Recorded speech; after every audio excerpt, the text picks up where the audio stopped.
And in the next 30 minutes, we'll take you to stories from across the world.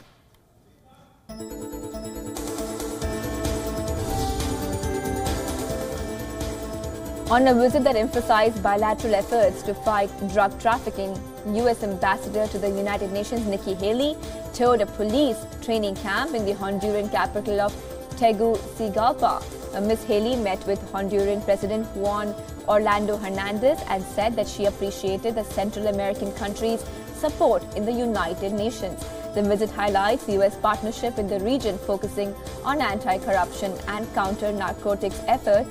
Haley will also visit Guatemala, ending her two-trip nation trip on 1st of March.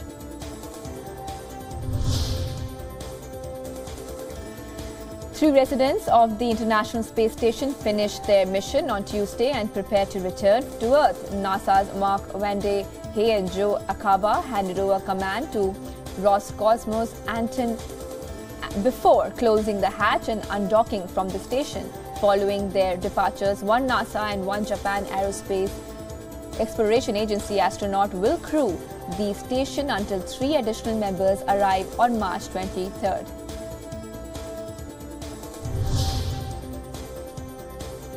Airstrikes killed 5 civilians and wounded at least 14, including 4 children, outside the northern Yemeni city of Saada.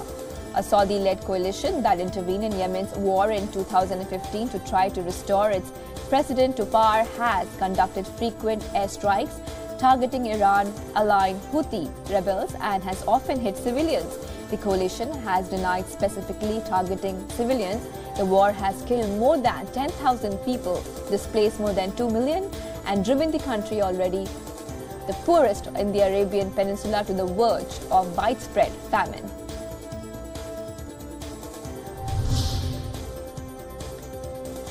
China is continuing to deliver humanitarian aid to Syria. The latest shipment included more than 5,000 tons of emergency food and computer devices worth about $30,000 US. According to reports, some of the food has already reached the Syrian people. The Chinese ambassador added China will provide more humanitarian assistance to Syria. Now, China has been providing humanitarian assistance to Syria directly or indirectly through international organizations over the past 2 years. The government of China and Syria signed 3 deals on humanitarian aid in 2017, and the Chinese Ministry of Commerce signed 2 agreements with the World Health Organization.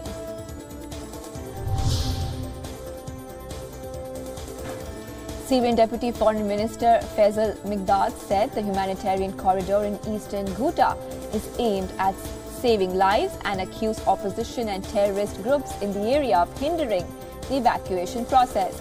The Deputy Foreign Minister attended a ceremony marking the handover of Chinese humanitarian aid deliveries to Syria. Eastern Ghouta, a suburb in Damascus which is held by the anti-government forces, has been the subject of intensified airstrikes and shelling since 18th of February. According to reports, an estimated 400,000 people are currently trapped inside the area, more than half of whom are said to be children, and almost all are in dire need of humanitarian aid. Russia ordered the implementation of a daily 5-hour ceasefire in eastern Ghouta starting on Tuesday, and the creation of a humanitarian corridor via which civilians can leave. NAFTA delegations from Mexico and Canada are awaiting the return of the U.S. negotiator for regional content requirements in autos in a development some hope would lead to progress on the contentious issue during the 7th round of talks in Mexico City. Under NAFTA, 62.5% of the net cost of a passenger car or light truck must originate in the NAFTA region. To avoid tariffs, U.S. President Donald Trump wants the threshold raised to 85% and is also seeking to ensure half the total content is from the United States.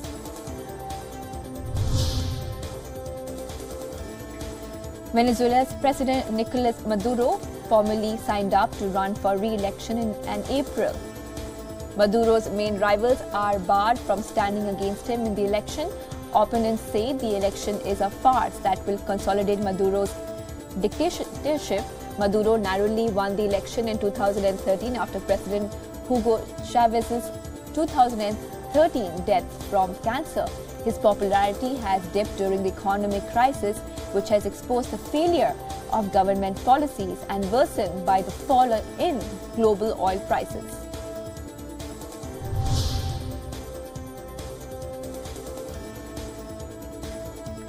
"11 people fell ill and 3 were transported to a hospital on Tuesday after a letter was opened at a military base in Arlington, Virginia. 3 people are in a stable condition. It is still unknown what was in the letter, and an investigation is on to check where the letter came from.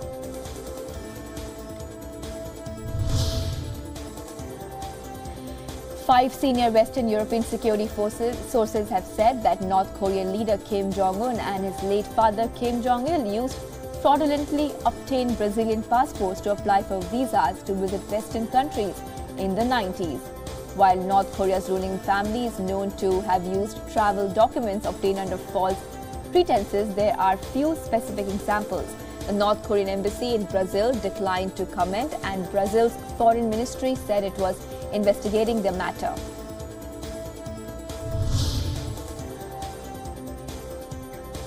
The Dominican Republic is doubling its military presence along its border with Haiti as part of an ongoing effort to block migrants fleeing the country.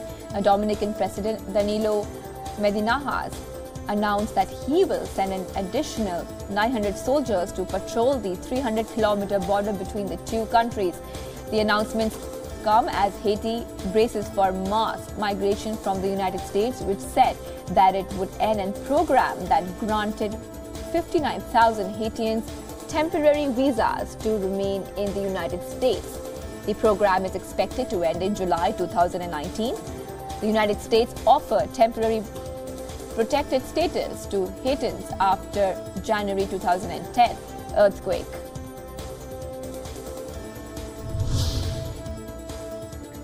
Iraq's government has agreed with Kurdish regional authorities to resume Kirkuk oil exports through Turkey's Ceyhan port soon. There is no precise timeline yet for restarting the flow. The Kirkuk crude sales have been halted since Iraqi forces took back control of the oil fields from the Kurds in October last year. The Kirkuk's oil fields had been under Kurdish control since 2014, when the Iraqi army collapsed in the face of Islamic State. The Kurdish move prevented the terrorists from seizing the region's oil fields.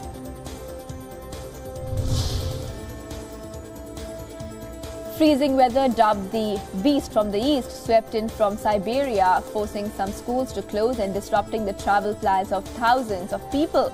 Parts of eastern Britain have seen up to 10 centimeters of snow this week, and temperatures could fall towards -10 Celsius in some rural areas.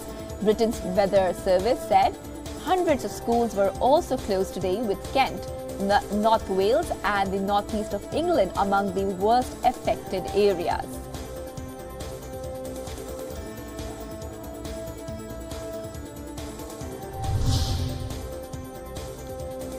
At least 100 Iranian protesters demonstrated in front of the United Nations to denounce the presence of Iranian Minister of Justice Ali Reza Awai at the UN Human Rights Council.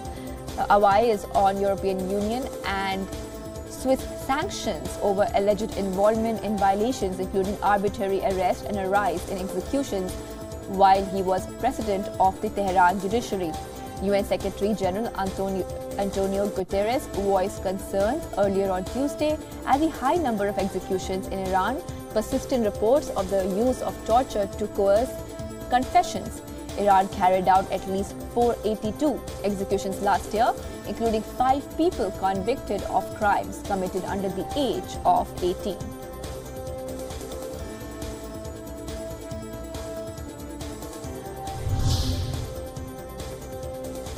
News from India now.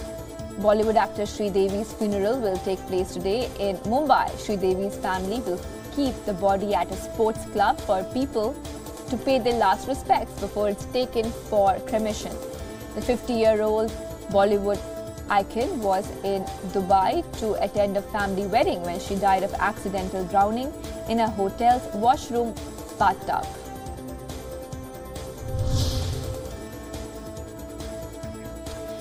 Congress President Rahul Gandhi will interact with delegations of party leaders and workers from across the country at an All India Congress Committee headquarters in Delhi today. The Congress President will also meet the Congress Fishermen Group.